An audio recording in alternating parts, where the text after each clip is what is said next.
10th class बेटा, ये आपका नेक्स्ट चैप्टर है अब ऑप्टिक्स। क्लियर है बात? ऑप्टिक्स मतलब लाज ऑफ कह रहा हूं, रिफ्लेक्शन एंड रिफ्रैक्शन। ठीक है, तो ऑप्टिक्स मैंने इसको क्यों बोला बेटा, क्योंकि ऑप्टिक्स एक फिजिक्स का ब्रांच होता है जिसमें हम लोग क्या पढ़ते हैं बेटा, आपका लाइट के बारे में स्टडी करते हैं। ठीक है, तो ये जो ऑप्टिक्स है यानी कि जो लाइट होती है हमारी, इसकी एक प्रॉपर्टी होती है कि ये डुअल नेचुरल होती है। क्लियर है बात? और अगर ये डुअल नेचुरल होगी तो डुअल नेचुरल का क्या मतलब होता है? डुअल नेचुरल का मतलब होता है बेटा आपका कि ये जो हमारी लाइट है ये एक साथ दो प्रॉपर्टी को फॉलो करती है, इसी वजह से इसको डुअल नेचुरल बोला जाता है। ठीक है, तो वे प्रॉपर्टी क्या है? सबसे पहली प्रॉपर्टी होती है बेटा, यानी कि सबसे पहला जो नेचर होता है हमारी लाइट का वो होता है बेटा आपका पार्टिकल नेचर। तो इसको हम क्या बोलते हैं बेटा, आपका रे बोलते हैं। और दूसरा जो नेचर है बेटा वो क्या होता है हमारी लाइट का, वो होता है वेव नेचर। क्लियर है बात? तो ये दो तरीके से जो लाइट है हमारी, डुअल नेचर होने की वजह से कुछ जगह ये ऐसी होती है जहां पे पार्टिकल के तरीके से बिहेव करती है, और कुछ जगह बेटा ऐसी होती है जहां पे ये वेव के तरीके से बिहेव करती है। क्लियर बात? अब हम बात करते हैं जहां पे पार्टिकल के तरीके से बिहेव करती है।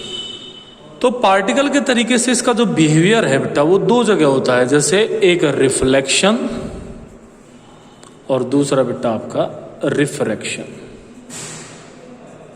जो आपको पढ़ना है 10th क्लास में।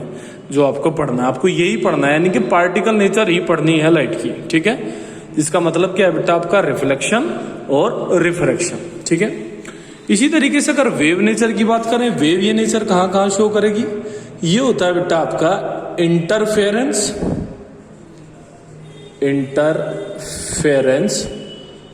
Diffraction and polarisation. तो तीन जगह हमारे पास ऐसी होती हैं जहां पे लाइट का जो नेचर है हमारा वो कैसा होता है बेटा, आपका वेव के जैसा होता है। ठीक है, तो आप लोगों को जो डुअल नेचुरल है ये लाइट, उसमें से जो इसका वेव नेचर है वो 10th क्लास में बेटा नहीं पढ़ना होता। आपको पढ़ना होता है खाली पार्टिकल नेचर, यानी कि रे ऑप्टिक्स आपको पढ़नी होती है। और रे ऑप्टिक्स कहां कहां शो ऑफ होगी? रिफ्लेक्शन जब लाइट करेगी, और बेटा आपका जब रिफ्रैक्शन करेगी। आई बात समझ में? तो आप लोगों को ये चीज यानी कि ये वाला जो नेचर है हमारा, ये आपको नहीं पढ़ना है। क्लियर बात? आपको खाली रिफ्लेक्शन पढ़ना है और आपका बेटा रिफ्रैक्शन पढ़ना है। क्लियर बात? तो अब हम बात करते हैं रिफ्रैक्शन की। सबसे पहले भाई what is refraction? First is refraction. तो रिफ्रैक्शन क्या होता है बेटा? क्लियर बात? रिफ्रैक्शन बेटा जब कोई भी लाइट, ठीक है, किसी मीडियम में ट्रेवल करे और किसी चीज से टकराने के बाद, ठीक है, वो वापस उसी मीडियम में आ जाए, तो ये जो प्रोसेस होती है इसको हम क्या बोलते हैं बेटा आपका, इसको हम रिफ्रैक्शन बोलते हैं। ठीक है, फॉर एग्जांपल जैसे मान लिया जाए ये एक तरीके से बेटा कोई सरफेस है, सरफेस से मतलब मान लिया प्लेन मिरर है आपके पास, तो इसको मिरर बनाने के लिए बेटा सबसे पहले क्या किया जाता है, एक पॉलिश की जाती है। आपने देखा भी होगा आपके घरों में रखे हुए प्लेन मिरर, जिसमें आप सुबह उठ के अपना मुंह देखते हैं, उसी को हम प्लेन मिरर बोलते हैं। तो ये जो प्लेन मिरर आपके सामने है, इसको मैंने पॉलिश कर दिया, तो पॉलिश करने के बाद ही ये एक मिरर बनता है। ठीक है, कोई भी कांच जब उसको पॉलिश कर दिया जाता है तो ही वो कैसे बिहेव करता है बेटा आपका, एज ए मिरर एक तरीके से वो बिहेव करता है। ठीक है, तो ये जो मिरर है आपका, ठीक है, इसको पॉलिश किस चीज की जाती है? सबसे पहली बात पॉलिश की जाती है बेटा आपकी सिल्वर मेटल की। ठीक है, सिल्वर से पॉलिश की जाती है। सबसे पहले आपको यही चीज ध्यान रखनी है। कोई पूछे लगी भाई कि जो आपका मिरर बनाते हैं हम, उसमें जो पॉलिश हम करते हैं वो किस चीज की होती है बेटा? वो सिल्वर मेटल की पॉलिश की जाती है। ठीक है, तो अब क्या होगा, ये जो लाइट है ये ऐसे आएगी इस तरीके से, तो ये जो रे आ रही है इसको क्या बोलते हैं बेटा आपका, इसको बोलते हैं इंसिडेंट रे। क्या बोलते हैं इसको? Incident ray.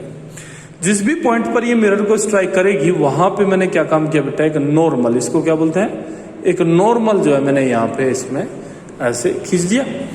तो अब क्या होगा, जाहिर सी बात है जब यहाँ पे सिल्वर है तो ये आपकी जो रे है ये इधर तो आ नहीं सकती, ये क्या काम करेगी बेटा, ऐसे टकराएगी और वापस उसी मीडियम में पहुंच जाएगी जिसमें ये पहले से थी।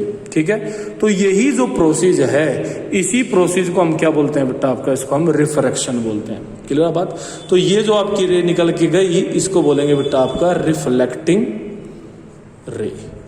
तो ये जो आ रही है रे इसको इंसिडेंट रे बोला जाता है, और जो ये चली गई इसको बोलते हैं बेटा आपका रिफ्लेक्टिंग रे। क्लियर बात। ये बीच में नॉर्मल होता है। ठीक है, नॉर्मल इंसिडेंट रे के साथ जो एंगल बनाता है उसको बोलते हैं बेटा आपका एंगल ऑफ इंसिडेंस आई, और जो नॉर्मल रिफ्लेक्टेड रे के साथ एंगल बनाता है उसको क्या बोलते हैं बेटा आपका, उसको बोलते हैं एंगल ऑफ रिफ्लेक्शन।